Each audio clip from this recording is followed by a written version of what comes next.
فاذكروني أذكركم واشكروا لي ولا تكفرون.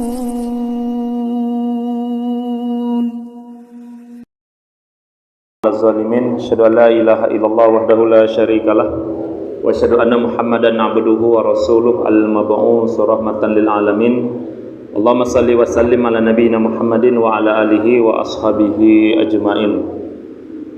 Qala tabaraka wa ta'ala, ya ayyuhalladzina amanu taqullaha wa kunu ma'as shadiqin. Amma ba'du, alhamdulillah. Pertama sekali dan yang paling utama, marilah kita senantiasa bersyukur kepada Allah Subhanahu wa taala, yang mana pada hari ke-8 dari bulan Ramadan 1443 Hijriah, Allah masih memberikan kita kemampuan untuk bisa melaksanakan ibadah shaum, dan juga terlebih khusus pada kesempatan sore hari ini kita melaksanakan iftar jama'i, ya, buka puasa bersama, ya, sekaligus mendengarkan tausiah. Mudah-mudahan nanti bisa menambah semangat ibadah kita dalam menjalankan saum Ramadan. Kemudian salawat dan salam mari kita haturkan kepada baginda Rasulullah sallallahu alaihi wasallam. Allahumma shalli wa sallim wa barik ala Muhammad. Sebagai umatnya Rasulullah, sadarilah bahwasanya kita memiliki kewajiban untuk terus mengikuti, mencontoh dan meneladani beliau sallallahu alaihi wasallam dalam setiap aspek kehidupan kita. Karena dengan begitulah kita mendapatkan cinta dan mendapatkan ampunan Allah Subhanahu wa taala. Bapak dan Ibu dan santri-santriwati yang insyaallah dimuliakan Allah Subhanahu wa taala, hadirin dan hadirat sekalian, mungkin sedikit yang ingin kita sampaikan pada kesempatan tausiah menjelang berbuka pada sore hari ini, yaitu yang ingin saya sampaikan 5 ciri atau 5 tipe orang yang beruntung di bulan Ramadan. Karena kita ketahui bahwasanya kita ingin menjadi orang yang beruntung.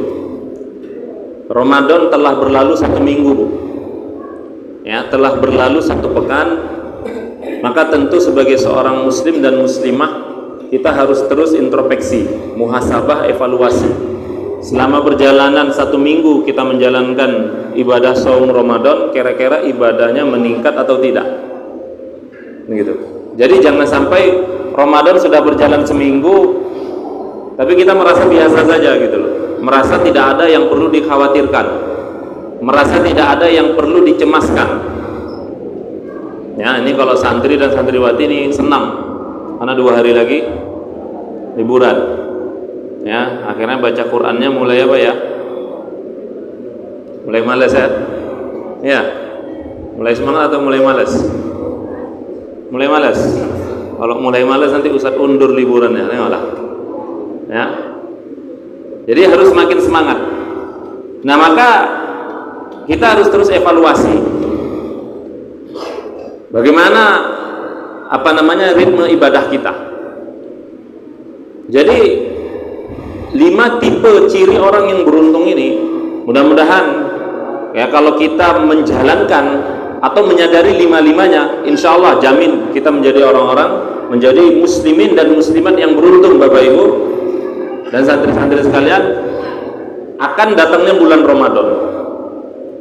Ya. Yang pertama apa?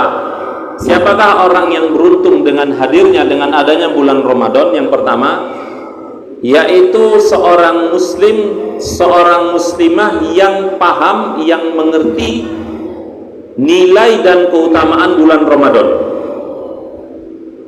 Ini contoh ini barang bernilai atau enggak ini, Bapak Ibu? Bagi kita ini bernilai atau enggak ini? Bernilai. Kalau bernilai kira-kira mau enggak dibanting? Enggak mau, kita akan jaga, apalagi kalau harganya mahal, 15 juta. Misalnya kan HP sekarang ada bisa beli HP harga 1 motor, 1 sepeda motor, mahal. Tapi mungkin bukan karena mahalnya, tapi karena fungsinya ini bernilai. Anggap ini sesuatu yang bernilai. Karena kita tahu ini bernilai, kita sadari, bahkan mungkin tidur pun, mungkin ngigo pun nggak mungkin kita banting ini. Ngelindur misalnya bapak ibu nggak mungkin dibanting gitu. Saking tahu nilai itu. Karena tahu bernilai maka dijaga betul. Ya kan, apalagi kalau HP baru. Nah, itu tiap hari digosokin itu. Ya, tiap hari dibersihkan. Ya, jangan sampai ada tergores sedikit pun. Artinya apa? Begitulah kalau kita mengerti nilai sesuatu, kita akan menjaganya, akan betul-betul memanfaatkannya dan tidak akan menyia-nyiakannya. Minimal kita tidak akan menyia-nyiakan. Nauzubillah, apalagi sampai dibuang. Kalau ditanya tak ada yang mau buang HP, nggak ada. Ya, apalagi disia-siakan apalagi dibuang, tidak ada yang mau. Maka bagi seorang muslim dan muslimah yang mengerti, Bapak Ibu, mengerti nilai dari Ramadan, dia tidak akan menyia-nyiakan bulan Ramadan berlalu begitu saja. Bukankah kita sudah banyak mendengar hadis-hadis Nabi melalui kultum-kultum sebelum taraweh, ya kan, atau kultum-kultum ba'da subuh, salat subuh di bulan Ramadan, selalunya tentang keutamaan bulan Ramadan. Ya, man shoma ramadana imanan wa ihtisaban ghufira lahu ma taqaddama min dambi wa man qama ramadana imanan wa ihtisaban ghufira lahu ma taqaddama min dambi wa man qama lailatal qadri imanan wa ihtisaban ghufira lahu ma taqaddama min dambi. Diampunkan dosa-dosanya yang telah lalu. Siapa yang berpuasa, siapa yang menghidupkan malam, siapa yang ibadah di malam Lailatul Qadar dengan iman dan mengharap pahala. Syaratnya apa? Iman, mengharap pahala. Kalau hanya ikut-ikutan, walaupun dia puasa, sah puasanya misalnya gitu kan, tapi bukan karena imannya, bukan karena mengharap pahala dari Allah, maka tak ada artinya. Di hadis yang lain Rasulullah mengatakan, asyamu junnatun minan nar ka junnati ahadikum minal qital. Saum itu adalah perisai, tameng dari api neraka sebagaimana tameng seorang prajurit dalam medan perang. Kalau zaman dulu tamengnya pakai apa ya? Pakai perisai gitu kan. Kalau zaman sekarang tamengnya apa? Apa tameng zaman sekarang? Prajurit itu. Baju anti peluru. Artinya apa? Dengan berpuasa Allah jauhkan kita dari neraka. Ya. Belum lagi nanti ada hadis, man shoma yauman fi sabilillah zahzahallahu wajahahu aninar sab'ina kharifan. Siapa yang berpuasa satu hari di jalan Allah, dalam rangka ibadah kepada Allah. Masya Allah, kita bukan satu hari ini. Berapa hari? 29 atau 30 hari. Satu hari saja kata Rasulullah, Allah akan jauhkan wajahnya dari neraka 70 parit. Sejauh jarak 70 parit. Satu parit itu perjalanan 500 tahun. Artinya apa? Jauh sekali dari neraka. Nah, makanya kalau kita mengerti, Bapak Ibu santri-santri sekalian, betapa luar biasanya nilai Ramadan ini, kita nggak akan menyia-nyiakan, nggak akan biarkan Ramadan ini berlalu begitu saja. Bahkan mungkin kita akan pelit dengan waktu kita. Jangan sampai waktu kita terbuang sia-sia. Nah, ini kalau ada orang puasa Ramadan hanya sekadar nunggu bukaan, nunggu kapan buka nih, lama lagi ya. Sikit-sikit tengok jam. Oh, udah setengah hari. Oh, udah jam 12. Oh, udah jam 3. Oh, udah jam 5. Oh, udah jam 6. Bentar lagi buka. Lo kok remeh kali kayaknya Ramadan itu. Ya. Nah, maka insya Allah saya yakin kita yang hadir di sini semua sangat betul-betul faham, sangat betul-betul mengerti, menyadari betapa nilai keutamaan Ramadan itu sangat luar biasa. Apalagi nanti di 10 hari terakhir ada satu malam yang lebih baik dari 1000 bulan. Lebih baik ya, bukan setara. Lebih baik.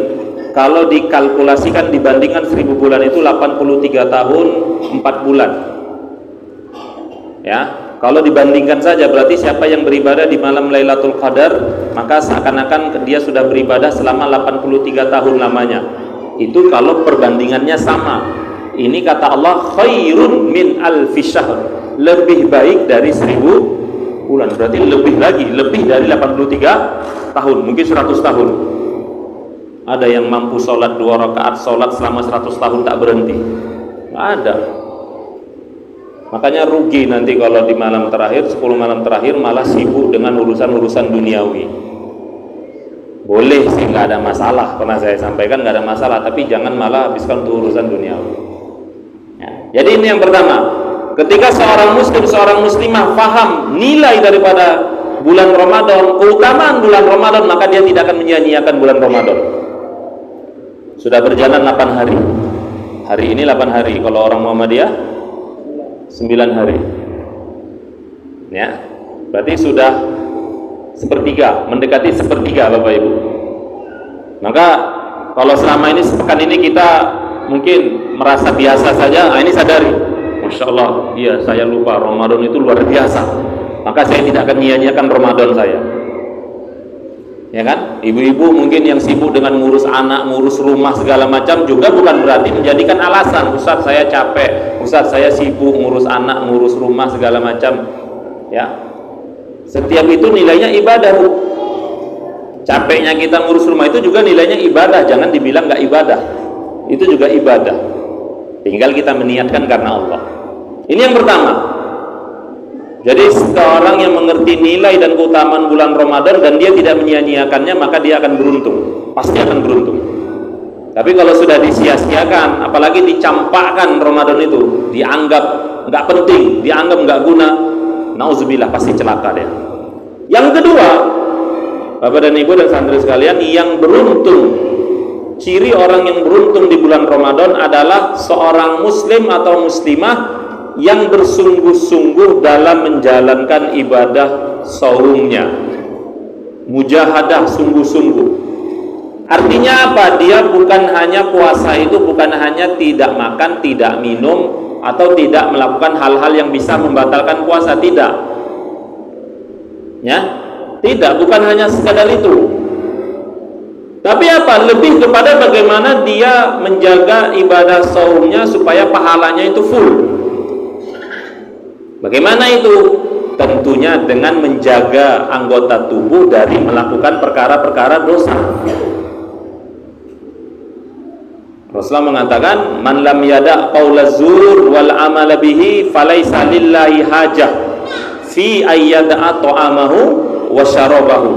Barang siapa yang tidak meninggalkan perkataan keji, perkataan dusta, perbuatan keji, perbuatan dusta ketika dia berpuasa, maka Allah tidak butuh puasa dia. Allah tidak butuh dia tidak makan, tidak minum, Allah tidak butuh.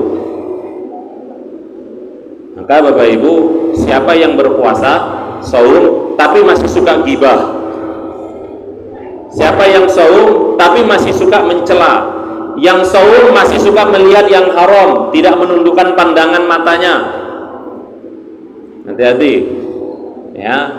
Kita bukan berarti, Ustaz saya alhamdulillah terjaga lah Ustaz, gak jarang keluar rumah Ramadan, sering di rumah, banyak kan ibadah di rumah, dari sini bisa gak lihat yang haram di luar, tapi lihat yang haram di dalam rumah, dari sini tanpa kita mau pun mungkin bisa muncul sendiri gitu lah ya.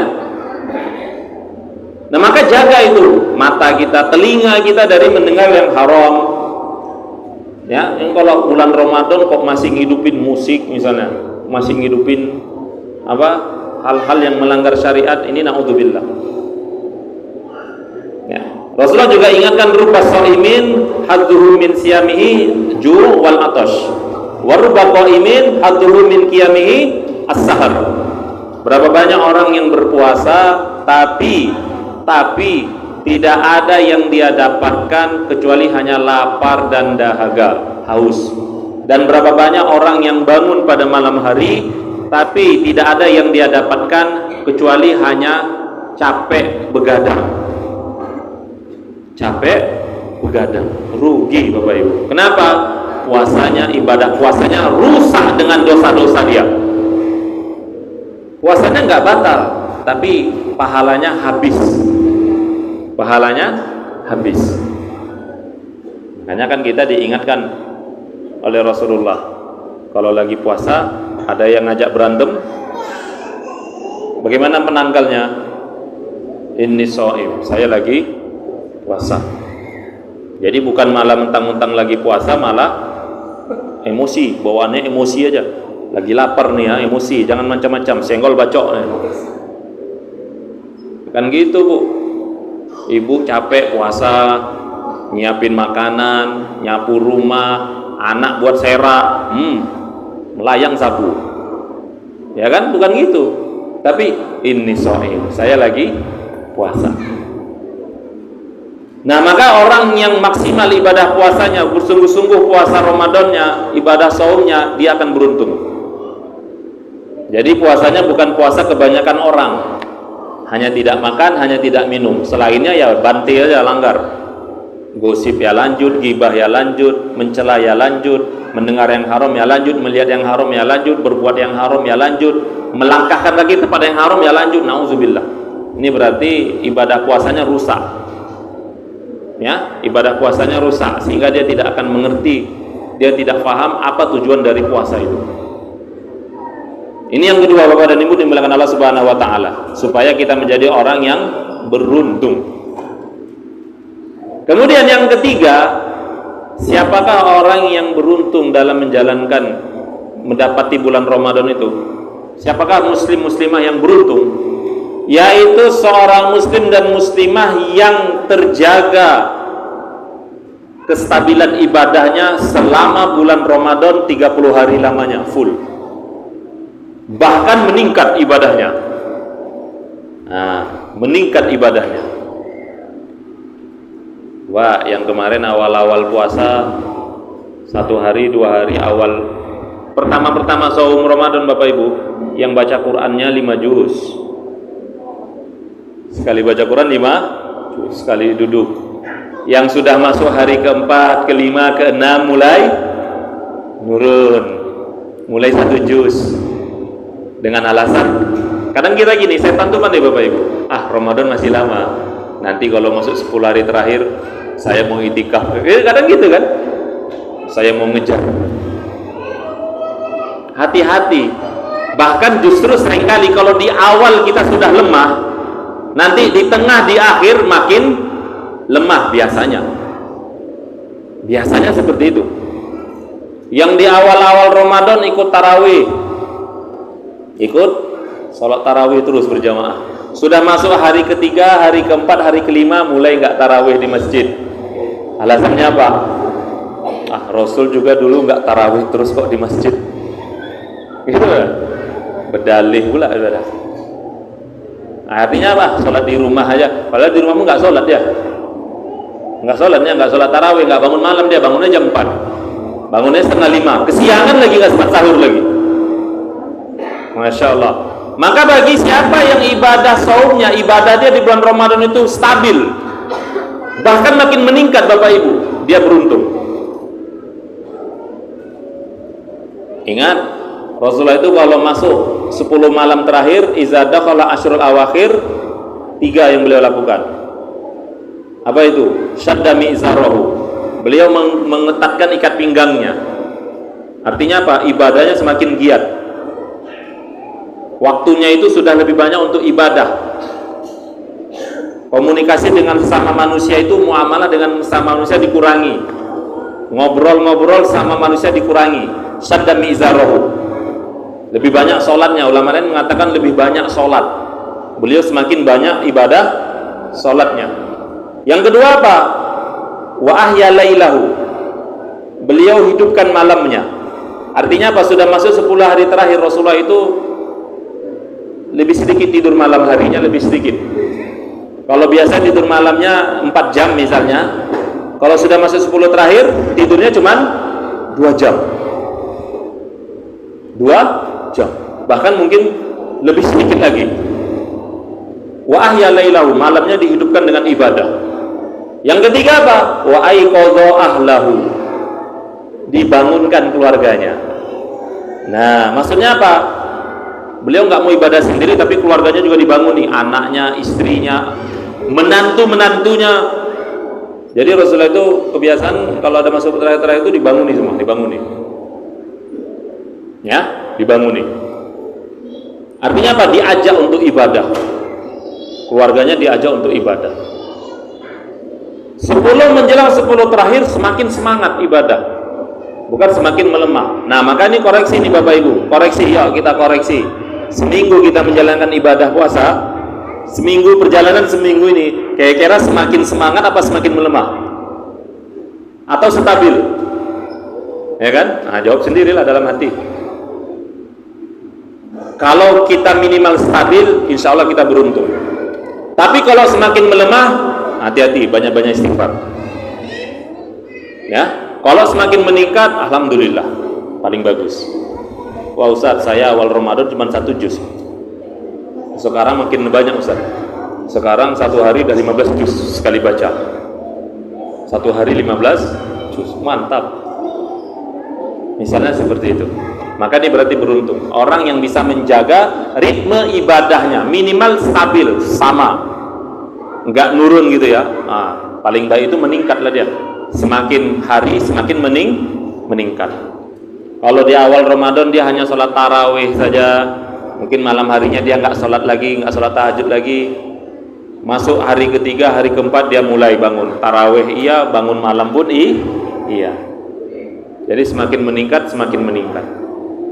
Ya, masya Allah, menjaga ritme ibadah. Kemudian Bapak Ibu dimuliakan Allah Subhanahu Wa Taala, santri dan santriwati sekalian, yang ke berapa? 4. Siapakah orang yang beruntung di bulan Ramadan itu? Yaitu seorang muslim dan muslimah yang banyak baca Quran, lebih akrab dengan Quran, kemana-mana bawa Quran.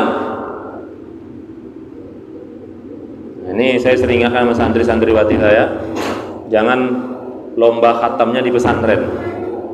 Di pesantren lomba khatam. Kebanyakan santri-santri ini, bukan santri di sini aja, di mana-mana ini pesantren, anak pesantren tuh lomba khatamnya di pesantren. Kalau zaman sekarang ya, lomba khatamnya di pesantren. Nah, kalau ada di rumah lomba apa? Lomba apa? Lomba game over. Apa game over? Hah? Bukan game over apa? Lomba game. Nah, bisa diingatkan ini. Nah, laki-laki biasanya, santri ini, santriwati insya Allah nggak mungkin main game. Ya. Jadi semangat baca Quran, kemana-mana bawa Quran. Nggak masalah lah hatamnya berapa kali, nggak masalah. Sekali dalam sebulan hatam nggak apa-apa. Tapi apa namanya ya?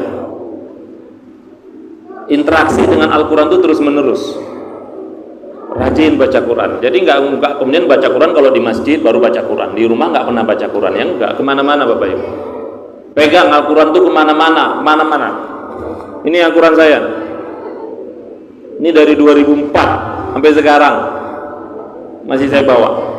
Mudah-mudahan sampai mati nanti, mudah-mudahan nggak hilang. Ya.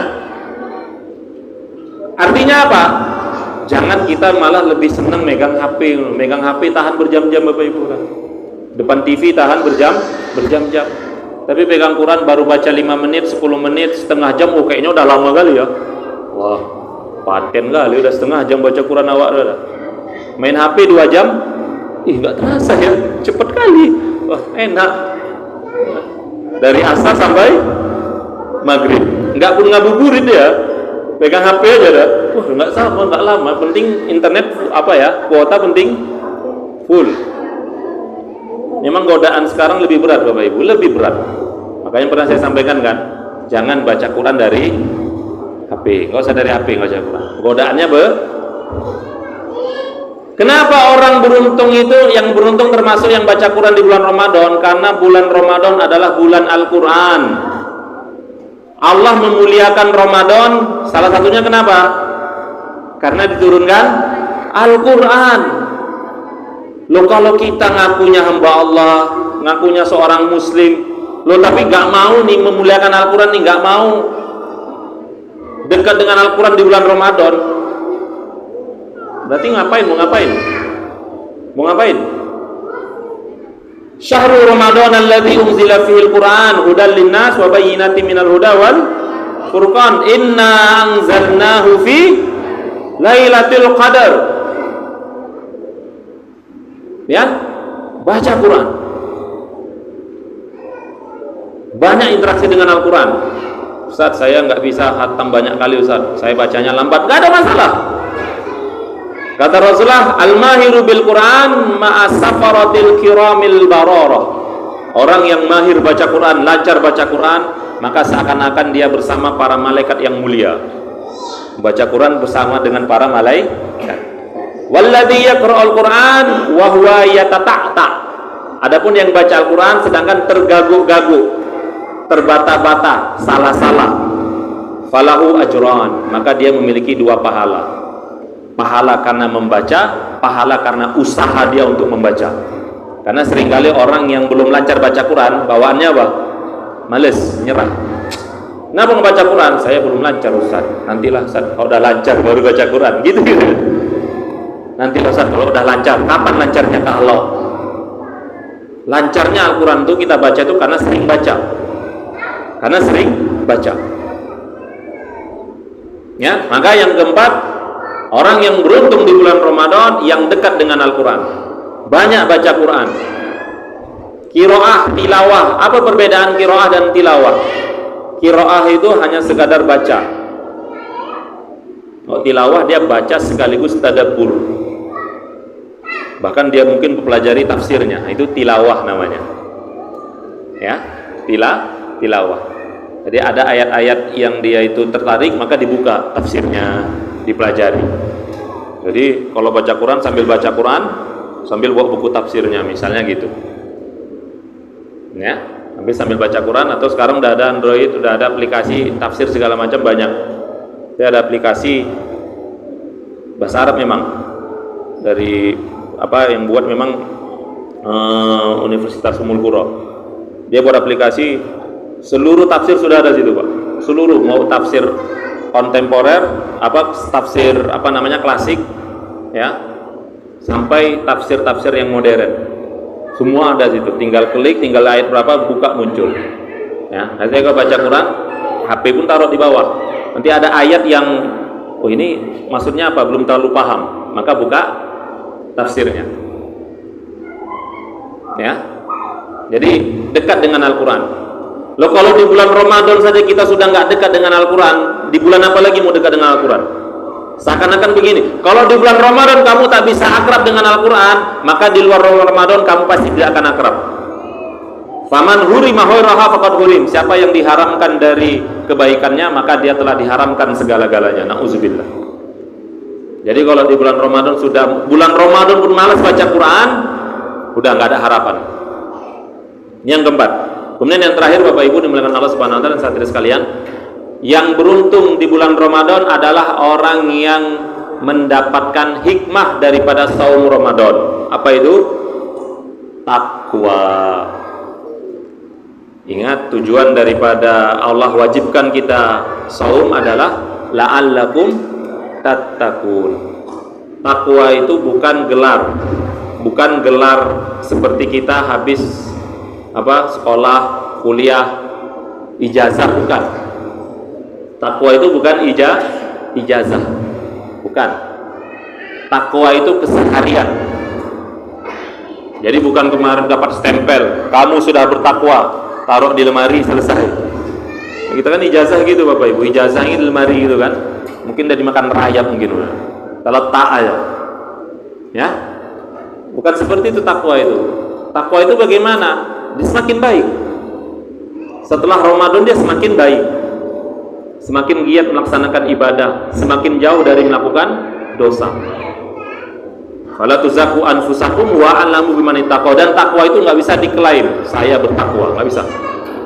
Siapa yang tahu kita bertakwa? Allah yang tahu. Wa a'lamu biman ittaqa. Dialah yang tahu siapa yang bertakwa.